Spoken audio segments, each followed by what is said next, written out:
Una vez más, por la ruta bíblica del Señor Jesucristo, está frente a ustedes para poder tratar algunos casos que son muy comunes en cada uno de nosotros y que retratan el diario vivir de las personas en todo tipo de casos, ya seamos creyentes en el Señor, como también no creamos. Este tema que vamos a tocar el día de hoy, que en la práctica son dos momentos que hemos titulado, y preste mucha atención al título por favor, un momento de felicidad y otro de dolor muy grande. En un mundo en el cual las personas quieren solamente buscar la felicidad, que es el mundo en que hoy día nos movemos y vivimos, pareciera ser muy desconcertante que en este momento en el que cada uno piensa en su felicidad personal, nosotros los creyentes, por amor al Señor, no solamente buscamos nuestra propia felicidad, sino que también tratamos de reflejar ese amor que el Señor tiene con nosotros, que fue capaz de llevarlo a la cruz del Calvario para que por amor a nosotros Él nos diera la salvación a través de su muerte en la cruz y Él pudiera entonces cumplir con la ley de un Dios Padre justo. Es por eso que en la vida de todos nosotros, sin distinción alguna, existen momentos de felicidad y otros de dolor muy grande.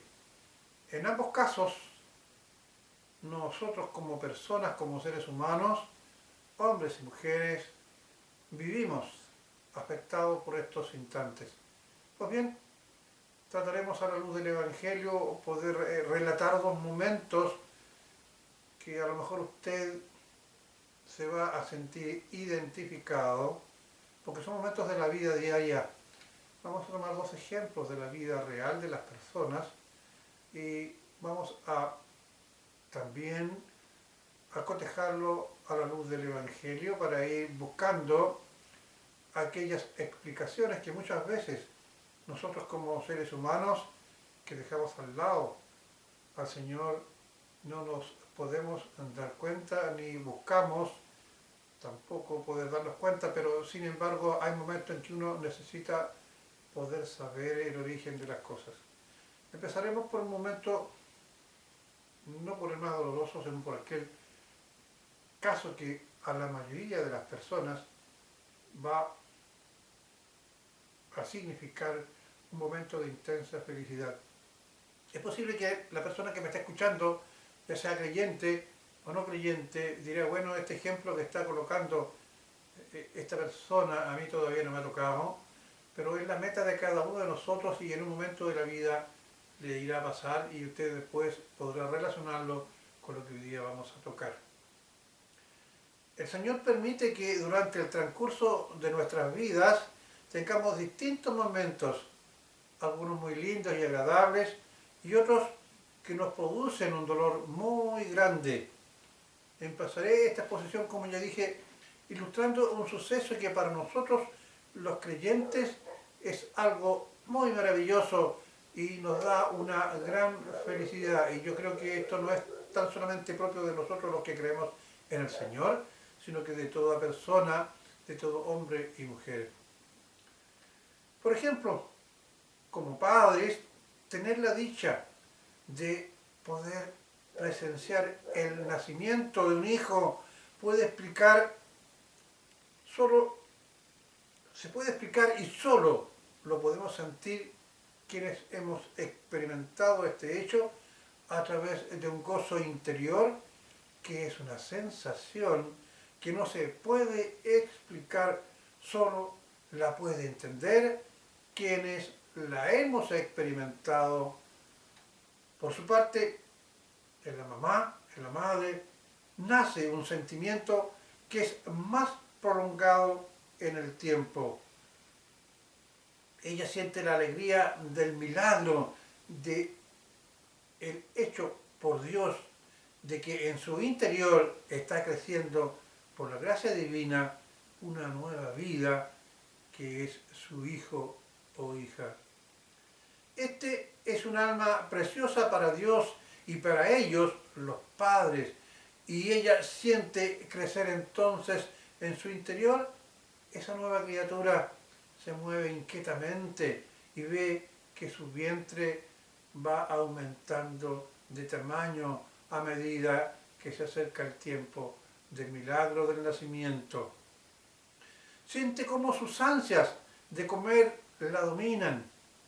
Ella vive intensamente cada segundo y minuto del proceso del producto del amor, de ese ser que es el hijo de sus entrañas.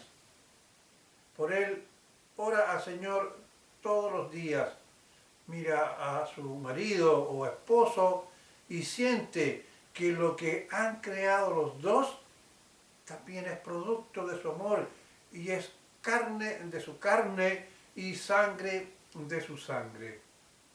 Luego viene de pronto y sin aviso el trabajo de parto que hace que ella experimente fuertes dolores hasta que al fin nace el hijo. Pero cuando a ella le ponen en su pecho la criatura recién nacida y está acompañada por su esposo, al escuchar el primer llanto de su hijo, eso le hace olvidar todos esos momentos e instantes de dolor físico para dar paso en ella el nacimiento de un sentimiento nuevo, de un gozo inefable bajo la tierna y amorosa complicidad de su esposo, que la mira emocionado y siente que son ya una verdadera familia.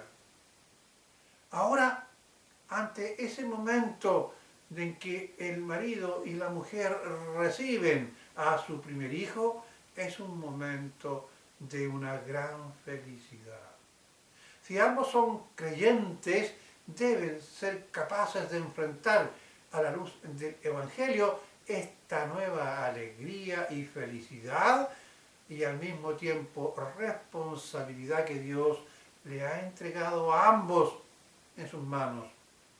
En Hechos 16:31 el Señor les advierte a los creyentes, pero también le advierte principalmente a aquel que todavía no ha creído en el Señor, que tiene una familia. Y dice así: cree en el Señor Jesucristo y así tú y tu familia serán salvos. Es decir, existe una responsabilidad de los esposos que aún no han creído en el Señor para poder darle a su hijo y continuar con esta alegría la certeza que cuando ya abandonen este mundo estarán por siempre con el Señor. Luego en Proverbios 26:6 nos dice, haciendo una pregunta: ¿puede una madre olvidar a su niño de pecho y dejar de amar al hijo que ha dado a luz?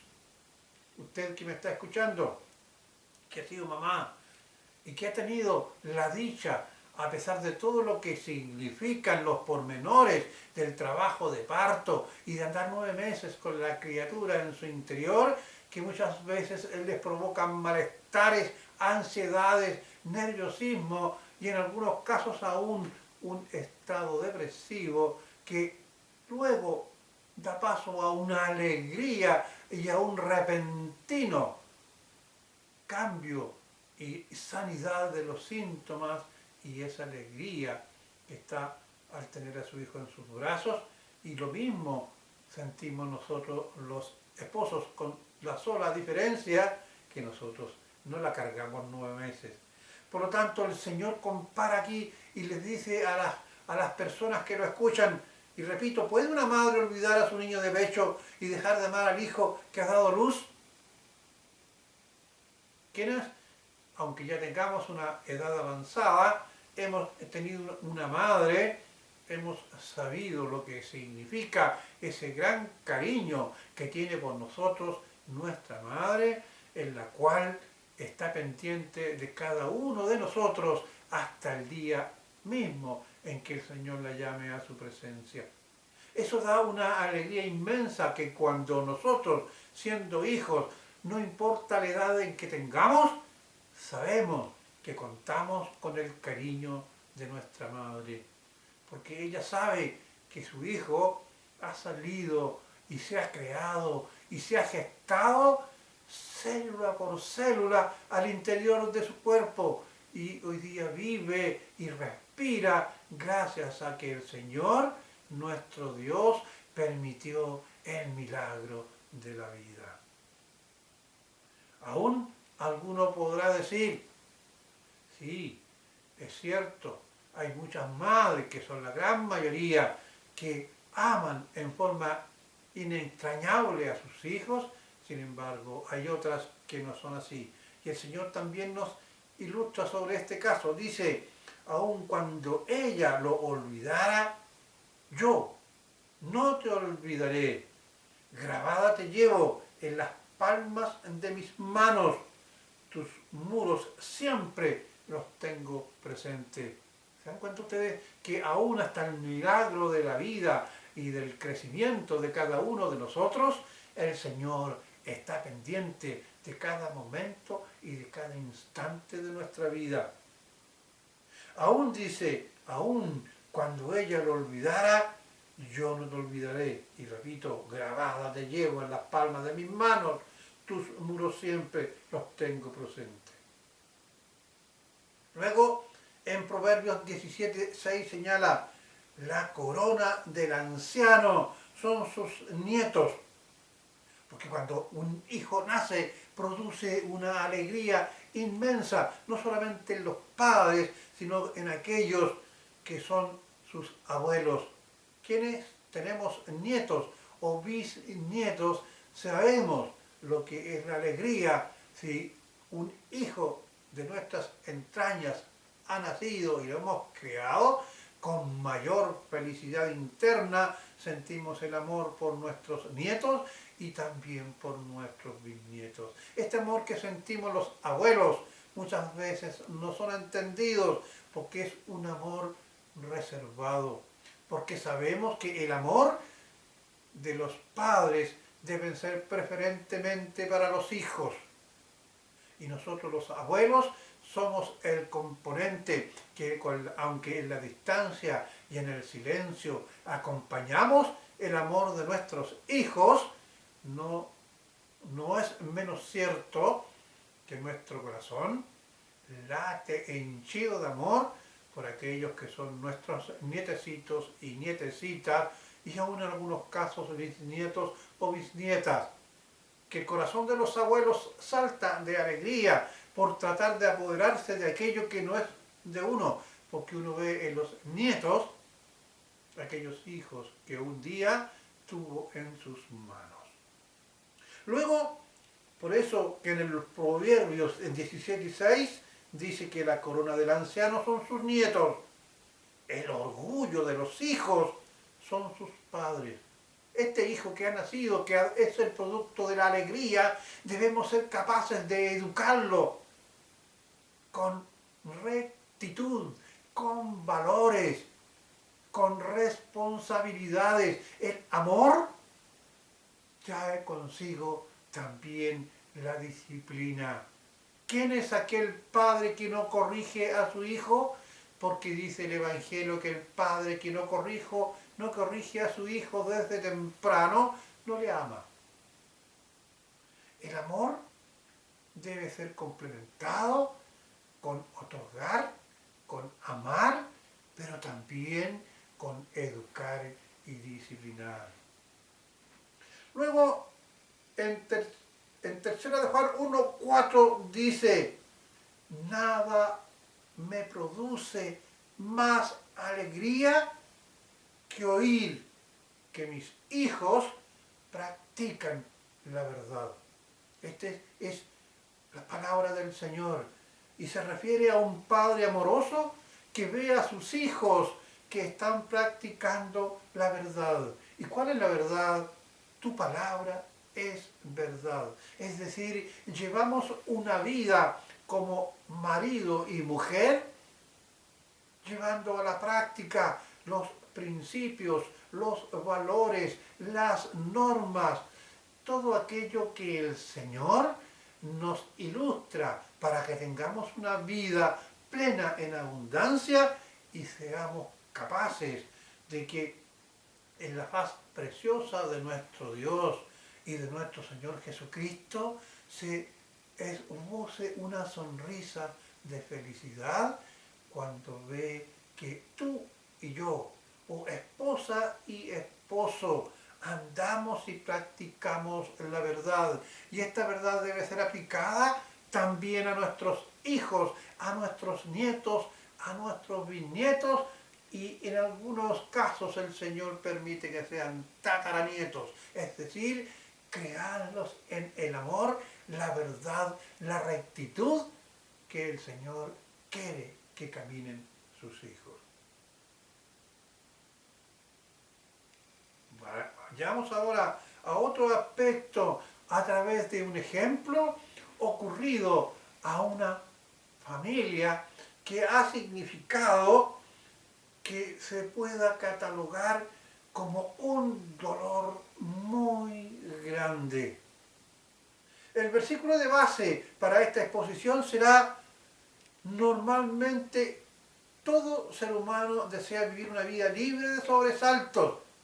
Y citaremos un salmo que refleja la aspiración de todos. Y nos referiremos al Salmo 13:15, que dice así: en tus manos están mis años. Líbrame de mano de mis enemigos y de mis perseguidores. Aquí quiero que tengamos presente la primera frase de este versículo, cuando dice David, guiado por el Espíritu Santo, y le ora al Señor su Dios en los momentos en que era perseguido por Saúl. Y dice así: en tus manos están mis años. ¿Cuántos años quiere vivir usted? ¿Cuántos años quiero vivir yo? ¿Cuántos años queremos que vivan nuestros hijos? Si a nosotros nos preguntan, nosotros responderemos humanamente: todo, Señor, todos aquellos años que tú quieras, pero por favor que sean muchos, muchos años.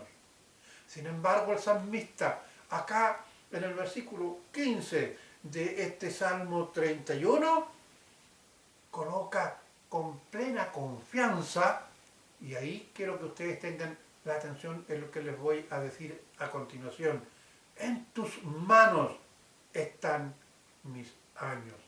Es decir, el Señor sabrá cuántos años uno debe vivir.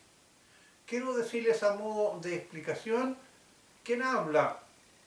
Yo, cuando nací, me dieron vida hasta los 11 años. Tengo una afección cardíaca que no me permitía que los años se extendieran más allá. Yo en mi inocencia de mi vida no lo sabía, sí me lo sabía mi mamá. Y mi mamá sufrió mucho.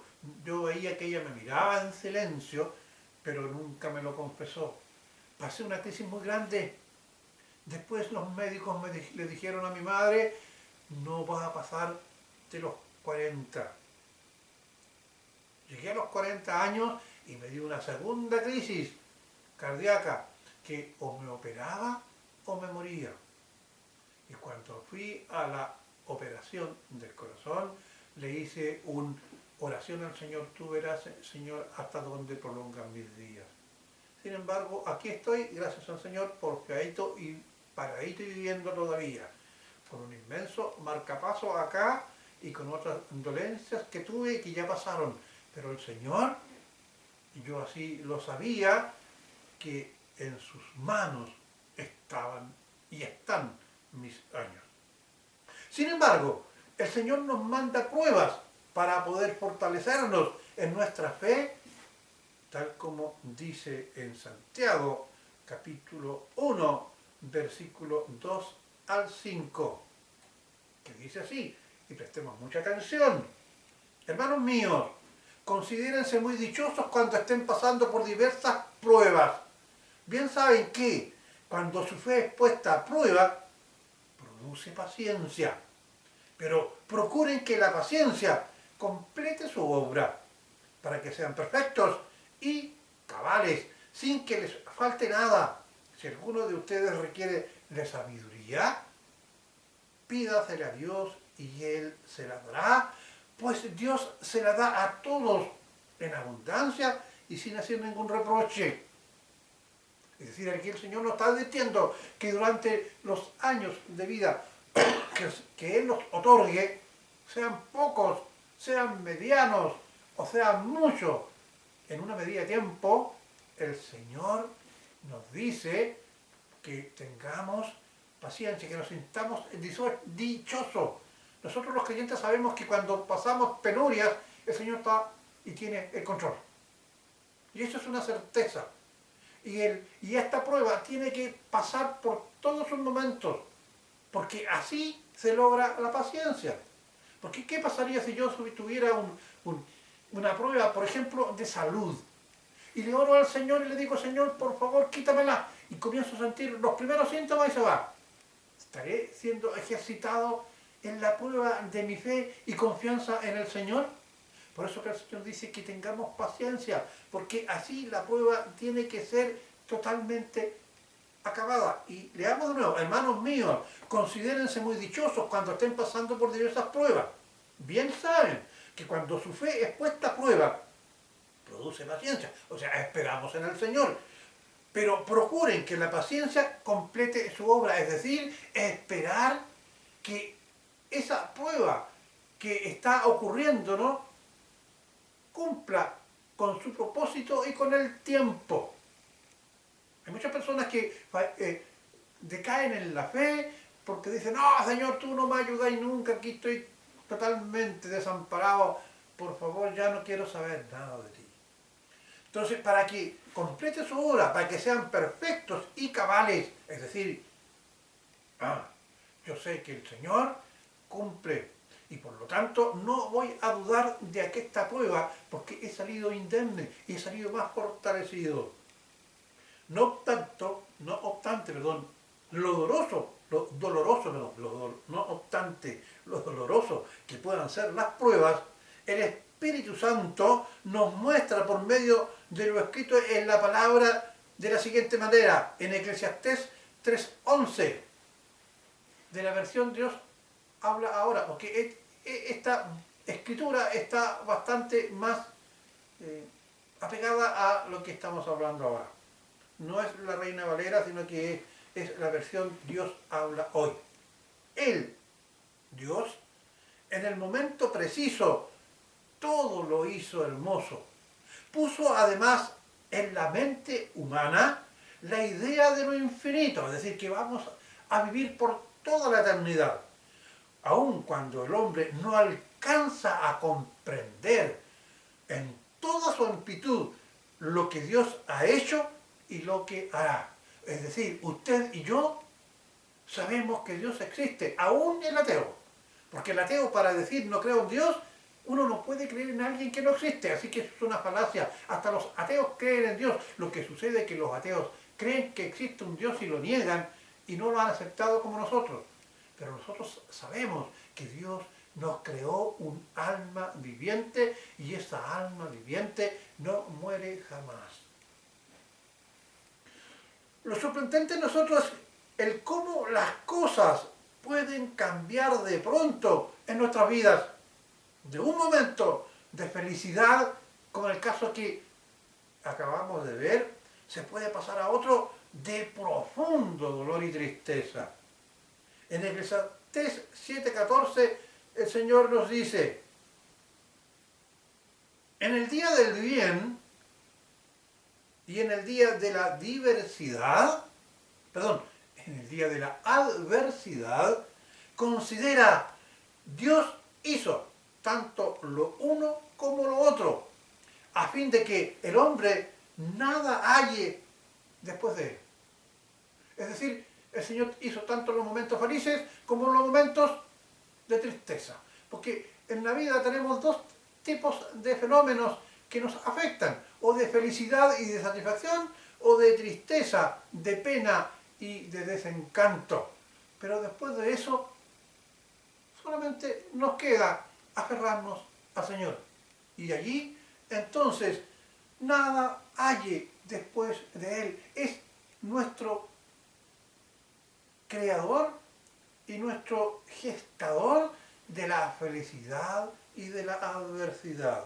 Podemos entonces entender que este pasaje de Eclesiastés, que el Señor nos está diciendo que en el día o los días en que podamos alegrarnos en nuestra vida, alegrémonos.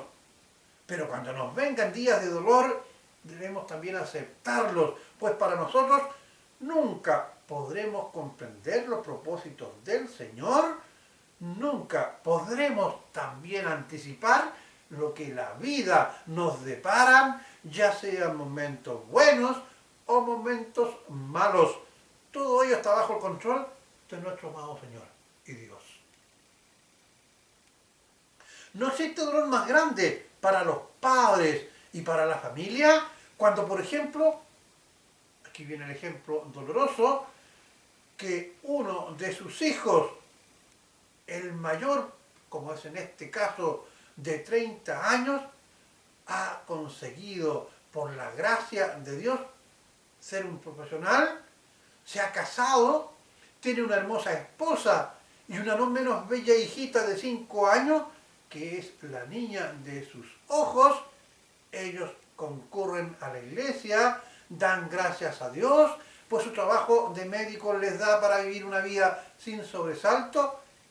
Él, el médico, el hijo, para los padres y para su esposa, es el orgullo. Nosotros sabemos que no cualquier persona llega a titularse como médico o médica, es decir, en este caso hombre o mujer. Un día, la esposa se levanta para acompañarle al desayuno, están conversando animadamente, en los ojos de ambos hay una chispa de amor que brilla con nitidez, es decir, la esposa se levanta cariñosa a poder prepararle el desayuno a su esposo y ella lo mira con cariño y él responde la mirada porque sabe que detrás de esa mirada de su esposa hay un verdadero mensaje de felicidad, de agradecimiento y de ternura. De repente él se lleva sus manos al pecho, lanza un gemido fuerte y cae fulminantemente al suelo, muerto de un ataque cardíaco. Triste, ¿verdad? Es una tragedia. Está de más señalar que este suceso trágico cae con fuerza en todos los involucrados. La esposa se siente desolada, el amor de su vida se ha ido, su hija amada, chiquita, no logra comprender el porqué. Su hermoso, cariñoso y tierno y fuerte papá se ha ido. Los papás, sus padres, sienten que su orgullo, fruto de sus esfuerzos económicos y afectivos, se ha alejado para siempre y sus hermanos lloran incansablemente. Estaba lleno de vida, piensan, no debería haberle ocurrido. Si él era médico, debió haber prevenido dicha situación, pues conocía los síntomas. Se encuentran todos desolados, ellos son cristianos, y al realizar sus exequias antes de llevarle al cementerio, el pastor, siervo del Señor, brevemente realiza una homilía o un culto de responso. Parte de su sermón citando Salmo 116, 15. Estimada es a los ojos de Jehová la muerte de sus santos. No olvidemos que este joven médico que estaban allí tendido para llevarlo al hospital era un creyente. Y el pastor, el Espíritu Santo, que envolvió al pastor estaba dándole un mensaje a la familia. Estimada es a los ojos de Jehová la muerte de sus santos. La familia, colmada de dolor, sin embargo, estaba así. Y al oír el salmo, algo en su interior parece sacudirlos. Ellos como creyentes conocen la acción del Espíritu Santo. El pastor continúa explicando que Dios nos dice que ninguno de nosotros sabemos cuándo será el día que Él nos llamará. Como si estuvieran conectados, los familiares recordaron el momento de su conversión, cuando fue este mismo pastor quien les citó en 2 de Corintios 5:2. Porque ¿qué dice? En tiempo aceptable te he oído, en el día de salvación te he socorrido. He aquí ahora el tiempo aceptable, he aquí ahora el día de la salvación. Para apoyar dicho pasaje que les había urgido para la salvación, había seguido el pastor citando, y ahora en Eclesiastés 3:1 y 2, todo tiene su momento oportuno. Hay un tiempo para todo lo que se hace bajo el cielo, un tiempo para nacer y un tiempo para morir. El Espíritu Santo le sigue redarguiendo a sus mentes para entendimiento y en su corazón para irle generando un sentimiento nuevo. De repente sus lágrimas comenzaron a cesar, sus rostros se suavizaron y una voz en su interior comenzó a susurrarles suavemente, primero y después con firmeza. ¿Qué hubiese pasado si Pablo, como así se llamaba el joven médico, no hubiese entendido la urgencia de entregarse al Señor y que ese era el tiempo urgente para su salvación y aceptar al Señor Jesús como su Señor y Salvador? Hoy no solo estaríamos llorando su partida, pero no para que su alma estuviera presente en el Señor esperando el día de la redención de nuestros cuerpos, sino que estaría en el infierno sufriendo sus tormentos. En ese instante, la familia, padres, esposa y 2 hermanos se buscaron para mirar sus rostros y todos vieron reflejados en sus rostros un sentimiento de paz y de consuelo. El viejo y sabio pastor con el que todos se habían convertido terminaba su sermón y le escucharon en sus 2 últimas citas. Esta vez citó 1 de Corintios 15:55 y dijo así, con voz fuerte y segura, serena, y leyó: ¿Dónde está, oh muerte, tu aguijón? ¿Dónde está, oh sepulcro, tu victoria?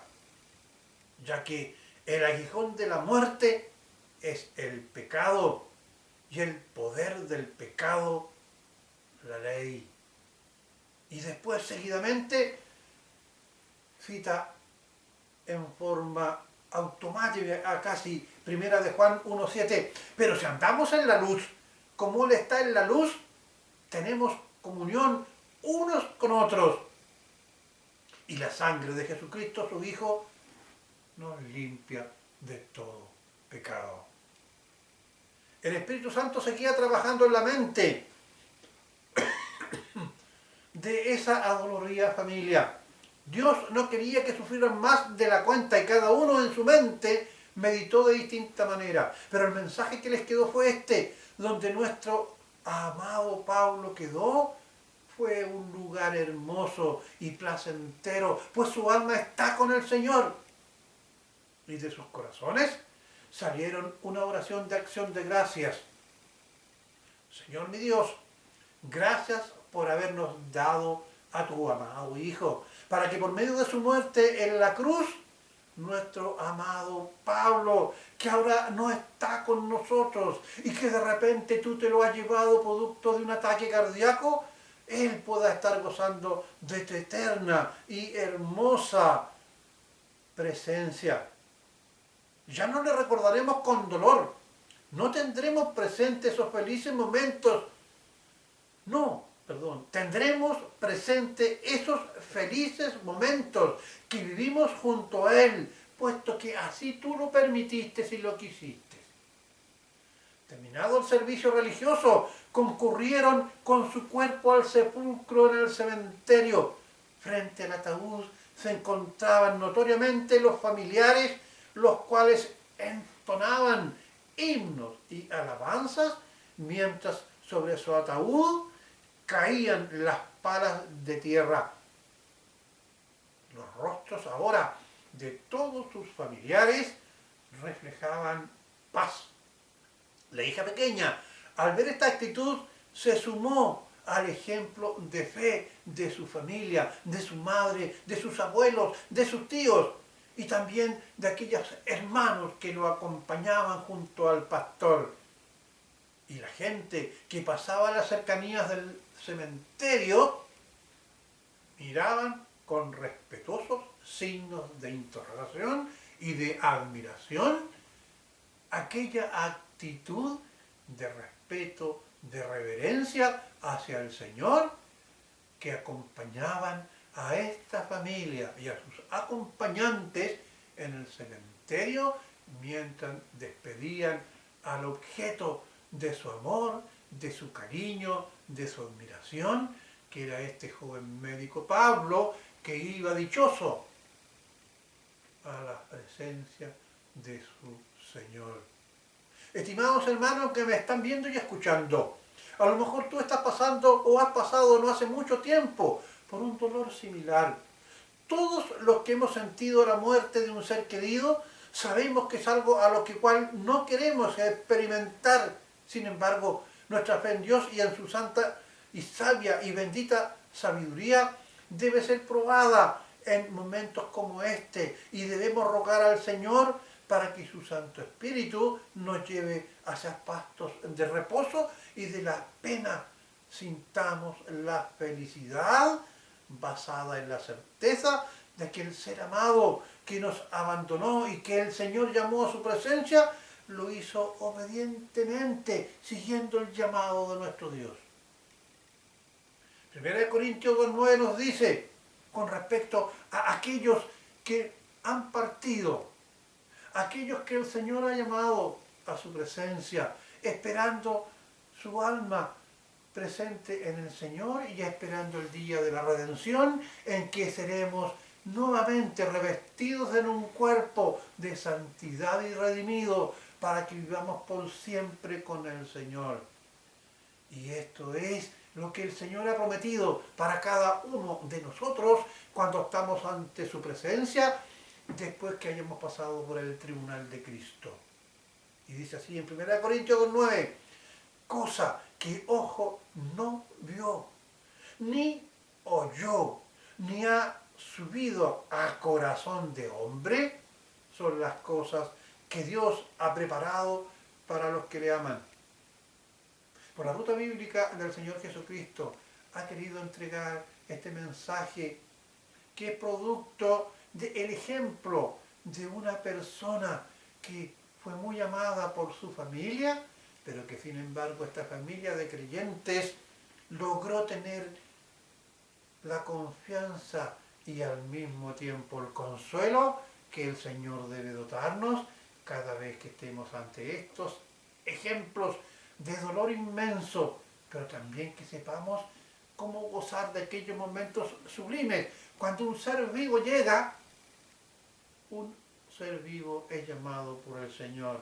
Lo triste sería para ti que me estás escuchando, que así como este joven médico fue a los brazos del Señor, por haberle recibido como su Señor y Salvador, tú no tengas la verdadera certeza de haber creído y haberle dicho al Señor con tu boca y sintiendo en tu corazón que sea tu Señor y Salvador.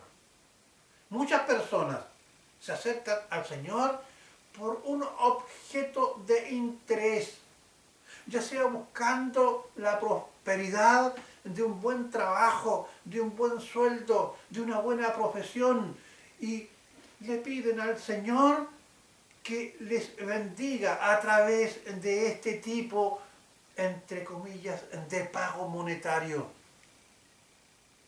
No saben lo equivocado que se encuentran, porque muchos dirán el día de mañana, Señor, Señor, y Él nos dirá, y Él les dirá a estas personas que no lo han buscado por gracia, por fe en su muerte, para perdón de pecados, sino que lo han buscado para satisfacción personal, les dirá, alejaos de mí, desechados de maldad, yo nunca los conocí. Pero ellos dirán, Señor, yo hice milagros, yo prediqué, yo estaba en el púlpito. Mucha gente se convirtió de acuerdo a mi prédica. Pero ¿qué de ti? ¿Tú realmente lo aceptaste de corazón? Así como lo hizo Pablo, el joven médico que murió. No te equivoques. Creer en el Señor Jesucristo es creer sin condición alguna.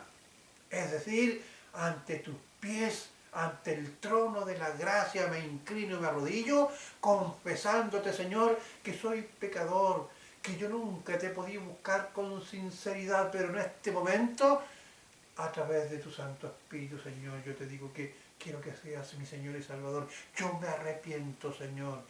Ven a mí, y Señor pondrá en tu corazón el deseo de decir estas palabras. Pero al mismo tiempo, como consecuencia de la firmeza de tu decisión de fe, debes vivir una novedad de vida, es decir, querer vivir como el Señor desea que tú vivas de acuerdo a su santa palabra. Lees el Evangelio, sabes que debes amar al prójimo como a ti mismo, sabes que no debes levantar falsos testimonios, es decir, no hablar de más por una persona que aún no está segura si él realmente ha cometido una falta, es decir, vivir una vida de arrepentimiento y de testimonio. ¿Será para salvarme? No, sino que es para que con tu ejemplo tú puedas dar una gloria al Señor, que la gente sepa y se dé cuenta que tú como creyente andas en una vida nueva, no en la vida que llevabas anteriormente.